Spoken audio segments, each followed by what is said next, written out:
Alright, we're going to be doing rotational motion first before we get into energy.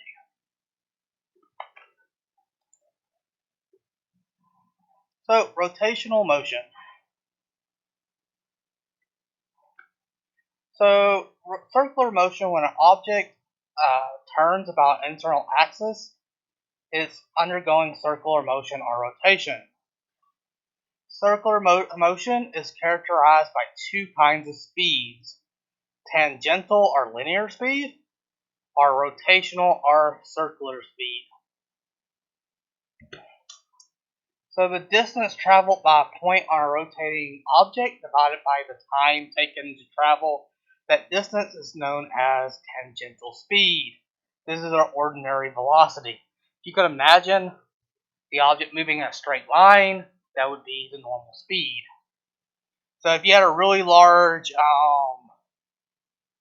disk you're spinning on, for small motions, you're almost moving in a straight line. So points closer to the circumference have a higher speed, higher tangential speed, than points closer to the center. So think of a merry-go-round. Standing in the center, you're not moving that fast.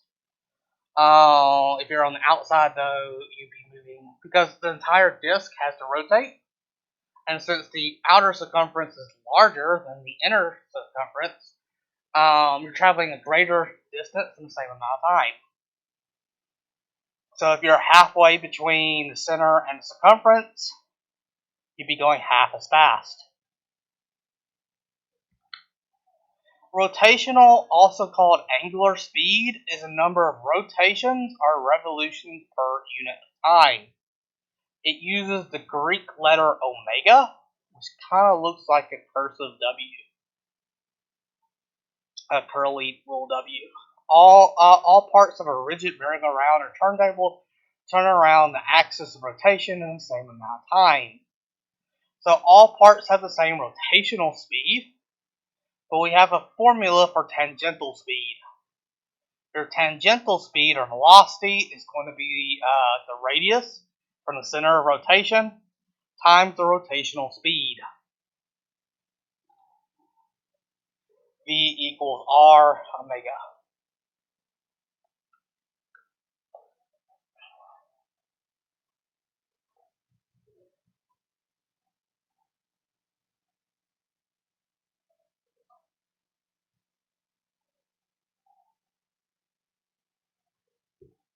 So a ladybug sits halfway between the rotational axis and the outer edge of the turntable. When a turntable has a rotational speed of 20 revolutions per minute, and the bug has a tangential speed of 2 centimeters per second, what will be the rotational and tangential speeds of her friend who sits on the outer edge?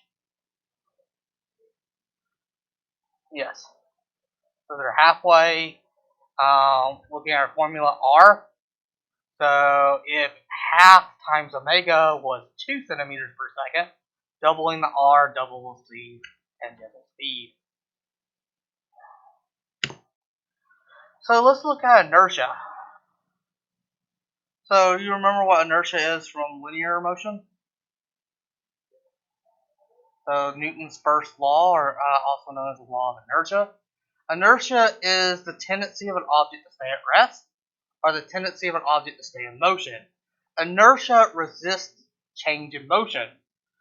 Most of all of our linear laws have a corresponding rotational law. And we have rotational inertia. An object that's spinning tends to spin. An object that's not spinning tends to not start spinning.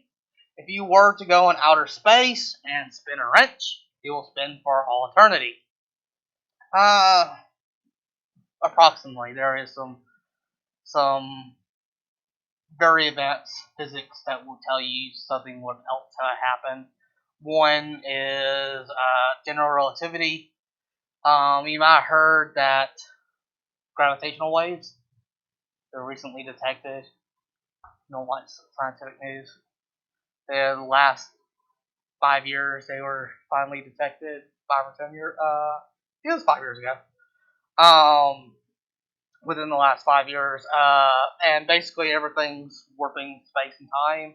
Well, some of that energy is lost, so things will eventually slow down due to that. But most of the time, they will not really change. It'll take billions of years before you notice it. So an object rotating about an axis tends to remain rotating about the same axis at the same rotational speed unless interfered with some external influence. The property of an object to resist changes in its rotational state of motion is called rotational inertia. Its symbol is the capital letter I. Note, do not write I in computer print unless you're a computer.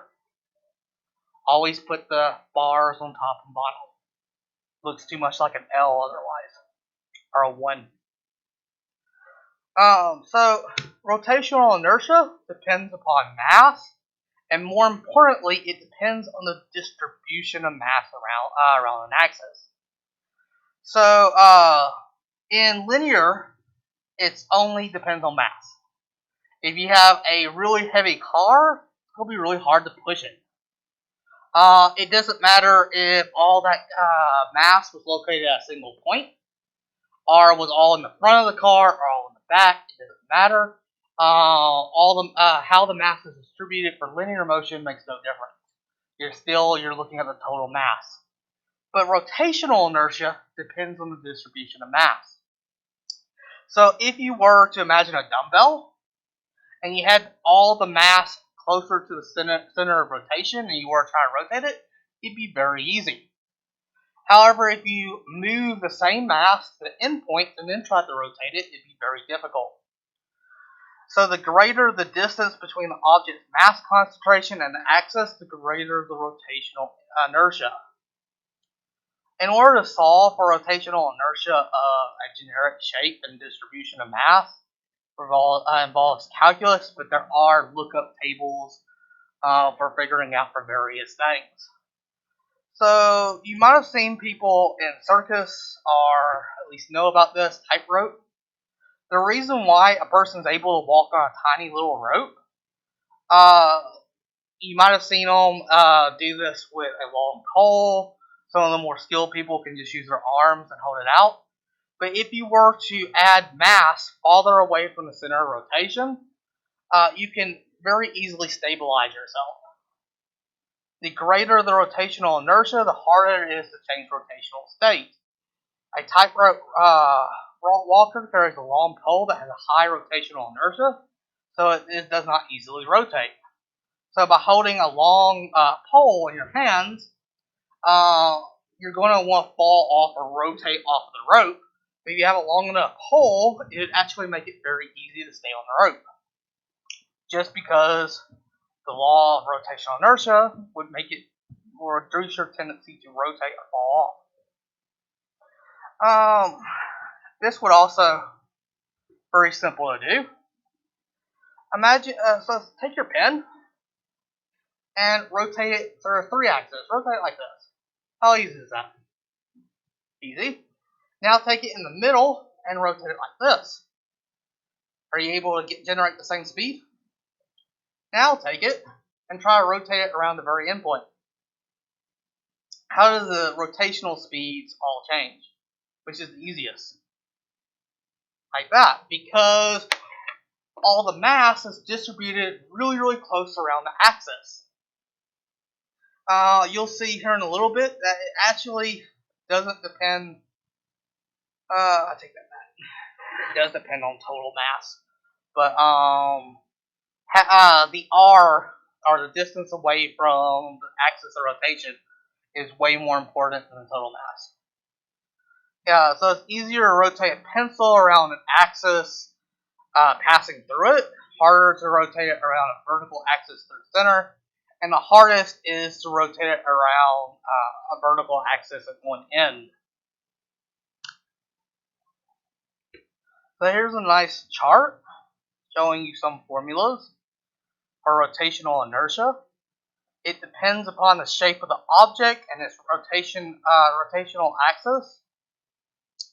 So the simple pendulum can just be thought of as a single point mass. So imagine all the mass located at an infinitesimally small point.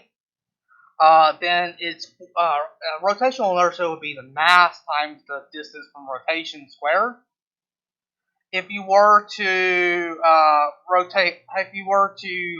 instead of having all the mass located on a single point, you have all the mass in an infinitesimally thin hoop, then it would be mr squared. The same thing as it being located all in one point. So there is no difference between having all the mass in an infinitely small point, or you can approximate it as a sphere, small ball, versus having all that mass spread out. As long as all the mass is located at a distance of r away, the rotational inertia is going to be the same. Now, if you were to imagine a hoop spinning like a quarter around like this, then the rotational inertia is actually halved. So it would be easier to rotate a coin versus to flip a coin. So if you were to do it around a vertical axis or versus in the center, if we look at a stick about its end, so rotating around one end, rotational inertia would be 1/3 mass times length squared. And stick about the center would be 1/12. A solid cylinder would be half mr squared.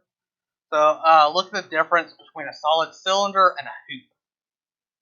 So the solid cylinder is half if it was all located on the end because some of the mass is closer to the center.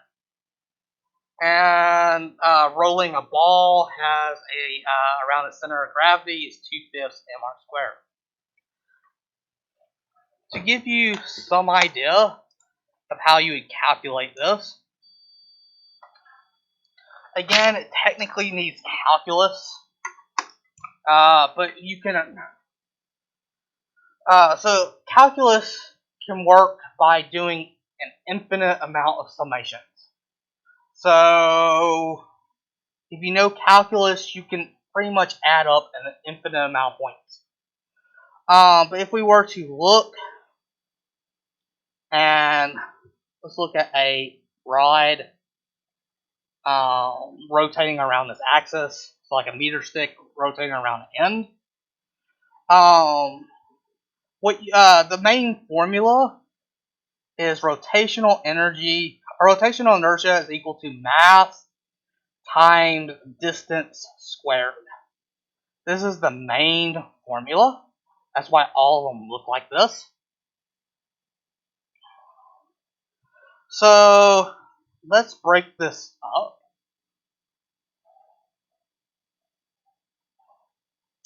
into 4 pieces.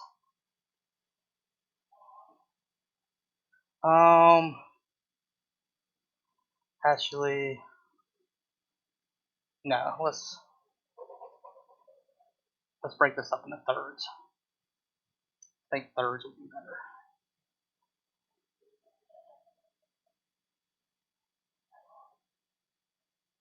I think, right?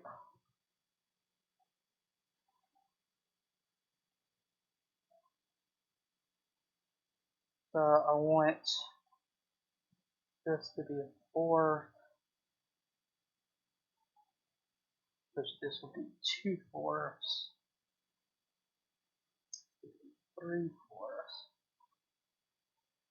I'm going to do it. 4/4, which I need to do 8.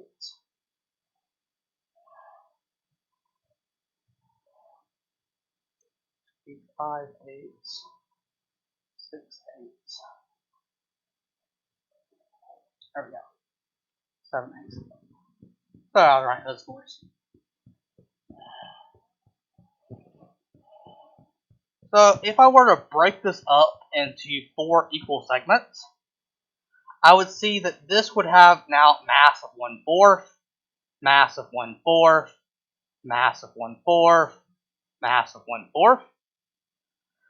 And then I can look, so the distance here is 1/8. So I have this segment would have a mass of 1/4 times the distance between a center, 1/8 squared. This one would be mass over 4 times the distance between the center and center of this block and the rotation would be 3/8. And plus this one would be 1/4 times 5/8. I should really put r's in here to make it general. And then lastly m over 4 times 7/8 r squared.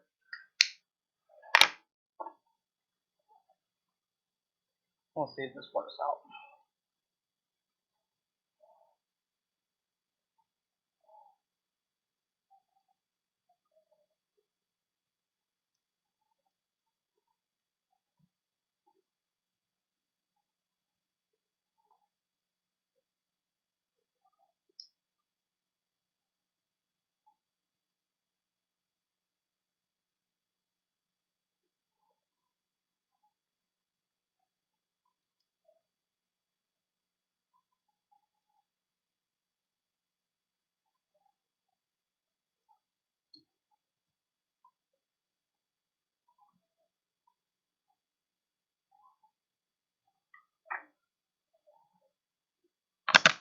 This would be equal to 21 over 64 mr squared, which is approximately 0.32, or it's exactly 0.328125 mr squared. So this is an approximation. Now imagine I did the same thing, and this is where calculus comes in. Now instead of doing it in, so this total length again is r. Now instead of doing fourths, I did it into eighths. So same thing. This would now, the center of this one be 1/16, and this would be m over 8. And if I do m over 8 times 1/16 r squared plus, and then this one be 3. If I were to continue this, I'll get closer and closer to the real value. So imagine if I broke this up into an infinite number of blocks. This tends to reach the true value. In calculus, there's a way to break this up into an infinite number of blocks and add them all up. You don't know calculus. But if we look at this, we're getting closer and closer to the 1/3 MLT. So this is where these formulas come from. Our main formula is rotational inertia equals mass times r squared. To figure out the different geometries, so what you would do is take every little bit of mass and multiply it mass times the center of gravity of that small bit of mass squared, and add up for every small little chunk of mass. So there's ways to figure out this by doing that. In calculus, we can break it up into an infinite number of small chunks and add them all together to get that value. But if you wanted to approximate it, you can just estimate it by breaking it up into smaller and smaller blocks. So doing 8 gets you that value. Actually, my calculator can, let's say calculus. So the sum of m over 8 times 2n plus 1 over 16 squared from n equals 0 to 7.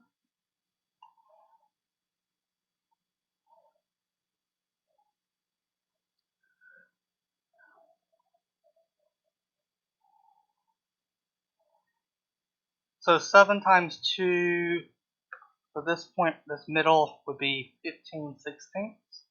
So yeah. So if I had 2n plus 1 over 16, if n was 7, 7 times 2 is 14, plus 1 is 15. So it would be from 0 to 7. And syntax error.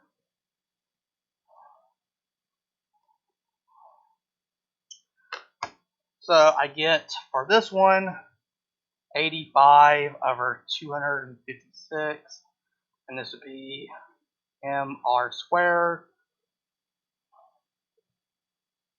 which is 0.33203125 mr squared. So just breaking it up into 4 chunks, I get this approximate value. If I break it up into 8 chunks, I get this one.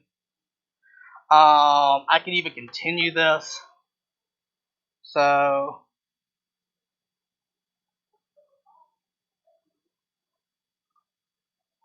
if I were to do it in 16 chunks,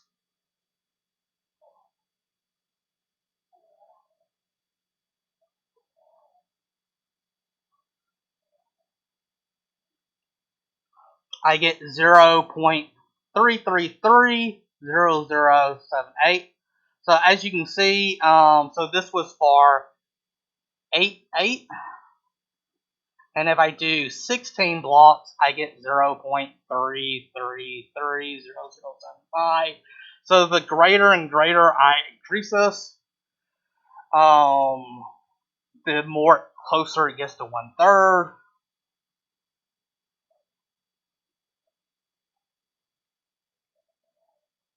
I could actually have my calculator do the infinite thing, but you can see this is approximating 1/3.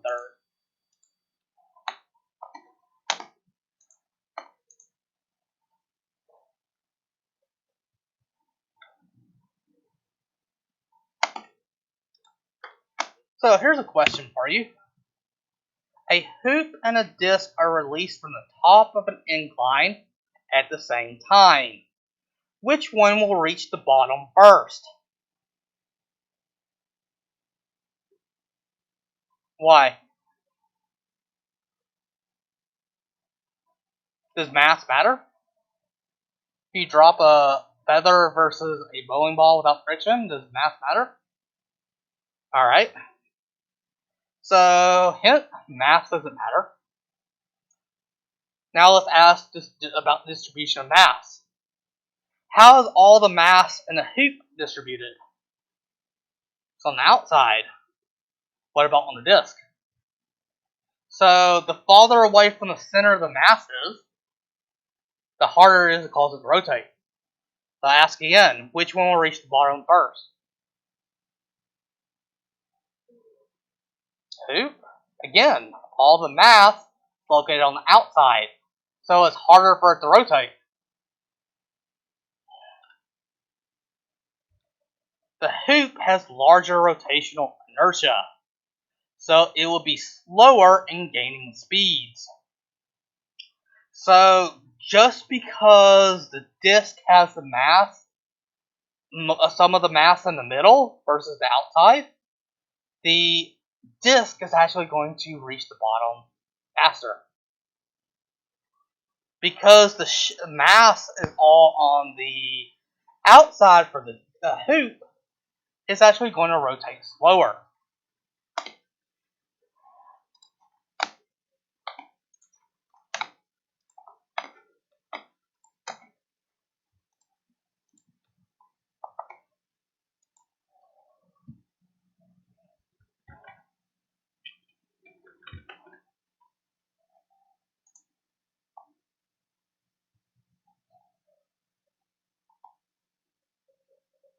Let's see if I can find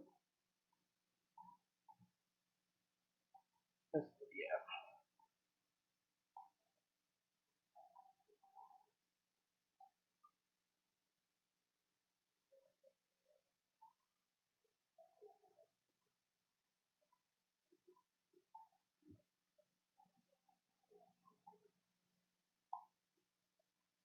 You know, it has to be in my history somewhere.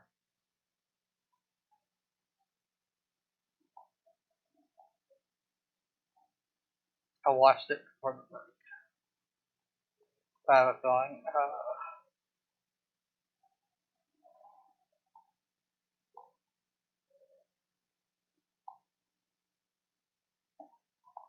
What was his name?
I'm going to demonstrate the effect of moment of inertia on a rolling disc.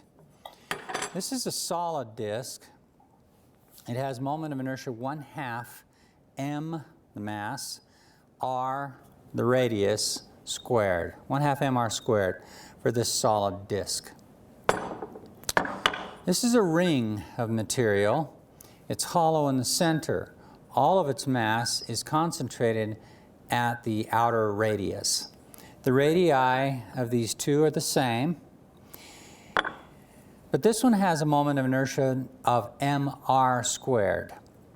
So it has a larger moment of inertia, assuming the masses of these two objects are the same. So yeah, it would need to be the same mass, I guess. The masses of these two objects, in fact, are not the same. But as it turns out, when you do the calculation, the mass cancels out. There you go. I was thinking that. My first impression was that they don't have to be the same mass. Of the calculation. And what matters is the radius, which is the same, and the distribution of the mass between the center and the outside. So mass doesn't matter between them, they are the same mass. We're going to release both of these from rest at the top of this inclined plane and ask which one of them wins the trip to the bottom. Will it be the one with the larger moment of inertia, mr squared, or the one with the smaller moment of inertia, 1/2 mr squared?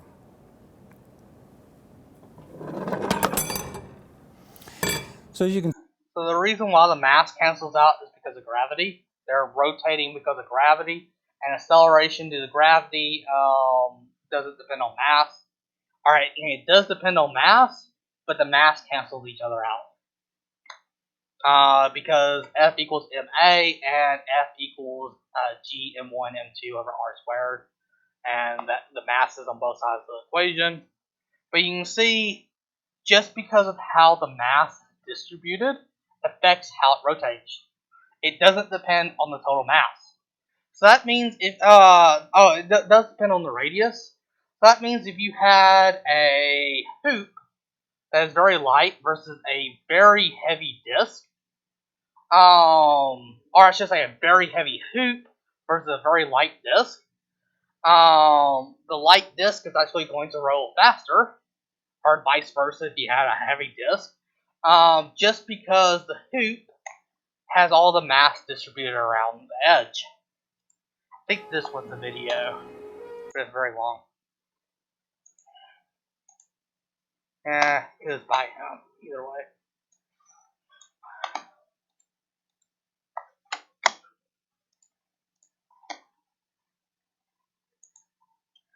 So, we've already gone over torque. The tendency of a force to cause rotation is called torque. It's also rotational force. Rotational force is equivalent to torque. So, torque depends upon three factors: magnitude of the force, the direction in which it acts, the point in which it's applied on the object. So almost all the linear laws we learn about have rotational equivalents. So the equation for torque is the lever arm distance times the force, and it's only perpendicular if you remember. So like if you had it at an angle, it'd be less than if you had it at 90 degrees. And if you increase the lever arm distance or length, it also increases the force. So lever arm is less than the length of the handle.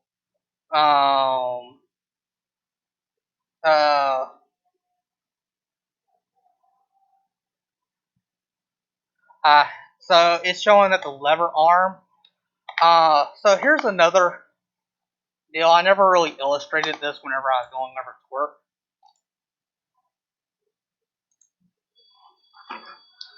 So we have a pivot here, and we have a beam. So I told you last time that the torque was going to be equal to the length. Now it doesn't matter where you're drawing it, so you could be applying it here. So make it R, and it would be, so torque is equal to this distance R times sine of theta times the force you're applying, so some force here and some angle theta. This distance right here, R sine of theta, if you were to draw an imaginary line that's parallel with your force, and then you were to take it from the center of rotation and draw a line right here, this distance right here would be R sine theta.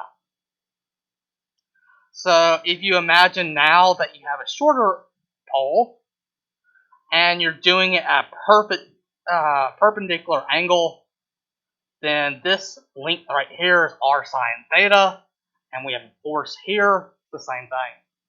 So that's one of the reasons why this angle changes, because these two drawings are equivalent. Only this perpendicular force counts.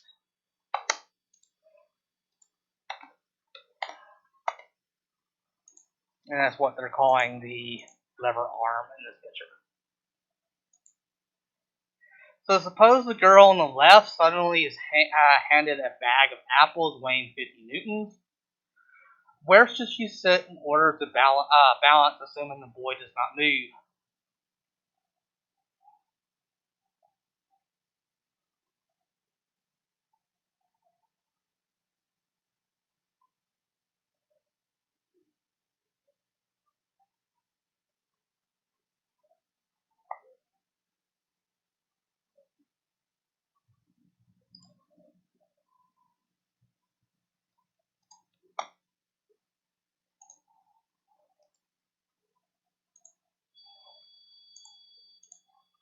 So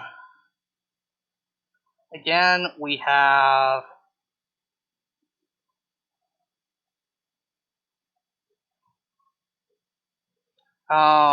they're using G is equal to 10 meters per second squared. So we have a pivot point here. She's handed a 50 newtons. So there's an additional 50 newtons of force. Oh, I thought it was on the screen. Yeah, while I'm writing. Can't you see it? Oh, once I go to this view, it disappears.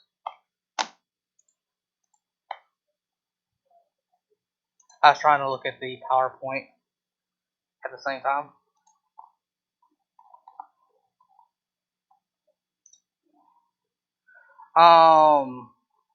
So this distance here is 3 meters.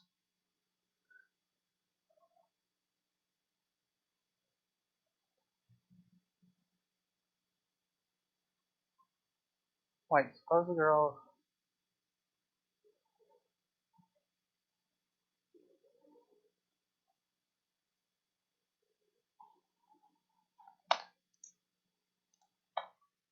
I'm trying to do this math quickly in my head. Where are we getting this number? 2, so 3 times 250.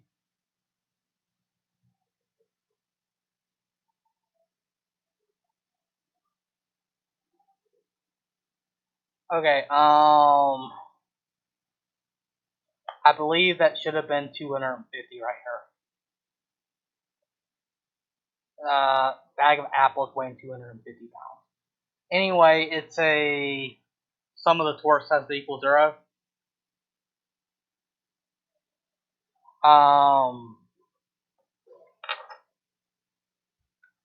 Yeah, that's wrong on this. It should be 250 newtons. Anyway, you just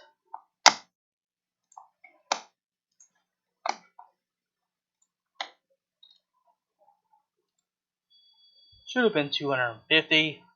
So she's getting an additional 250. So her total weight. Does it say? I'm assuming they're saying her total weight was 200 newtons. That whole question's messed up. But if you had 250 newtons of force here, what it's trying to get at was that the torque on the left-hand side was 3 meters times 250 newtons, which is equal to 750 newtons. And we have to balance that out. So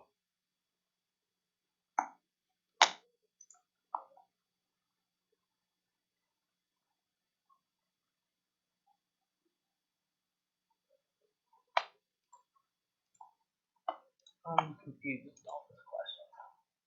Suppose the girl on the left suddenly is handed a bag of apples weighing 50 newtons. Where should she sit in order to balance?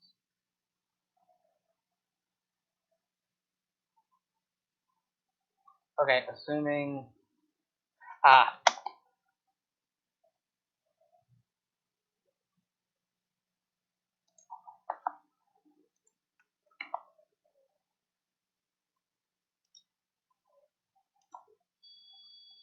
so would this work out if I use 50? How are they coming up with 250?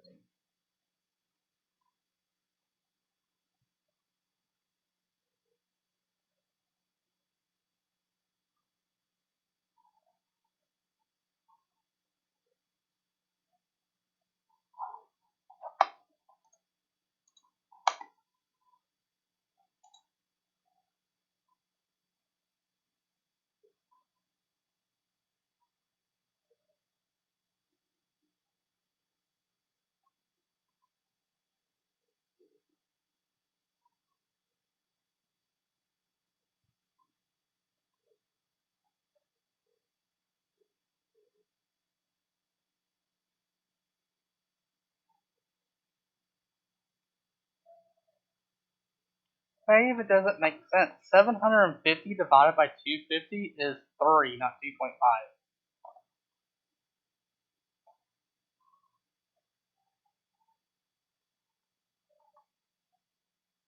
I know what they're doing here, so.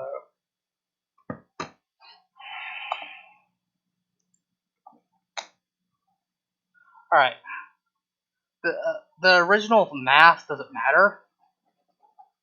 So let's assume that she had a mass of 250 newtons. So that means her original, this is what they're trying to do. So this was 3 meters. So her original torque was 3 meters times 250 newtons, and that equals 750 newtons.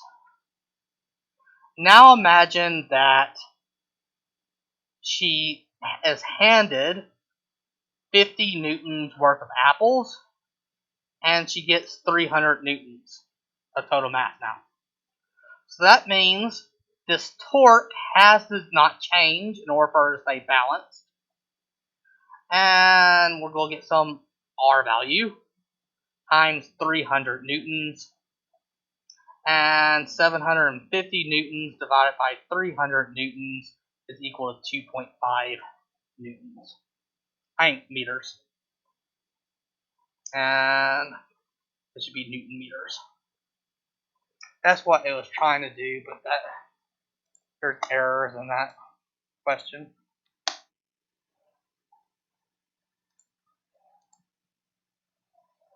That's what was confusing me, is they're coming up with a random 250.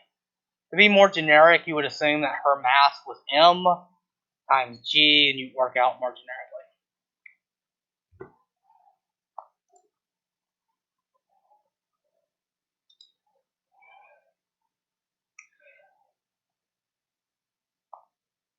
So, center of mass is the average position of all the mass that makes up the object. Center of gravity is the average position of the weight distribution. Most of the time, these 2 points are the same location. So since weight and mass are proportional, center of gravity and center of mass usually refer to the same point. There are situations where they don't.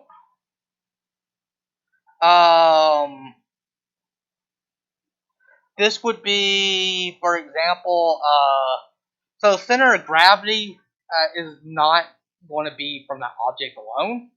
So if you have for example, a sphere or a basketball on Earth, the center of gravity is going to be the gravity generated by the Earth, right?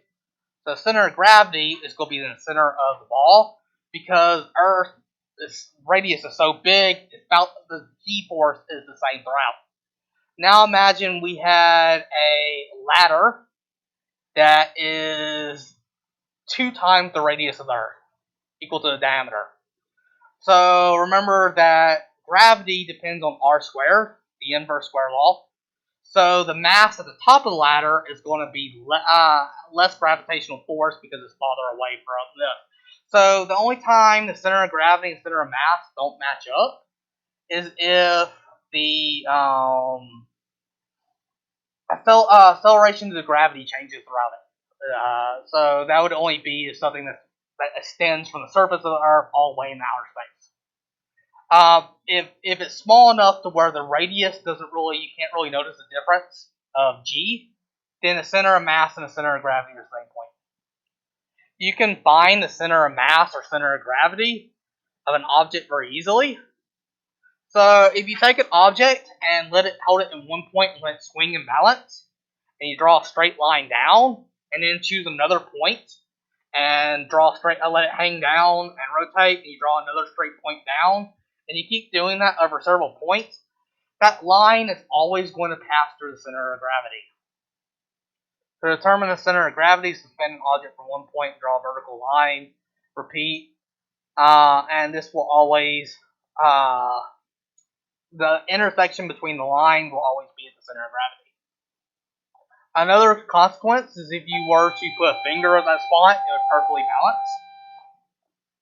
But we'll pick up tomorrow.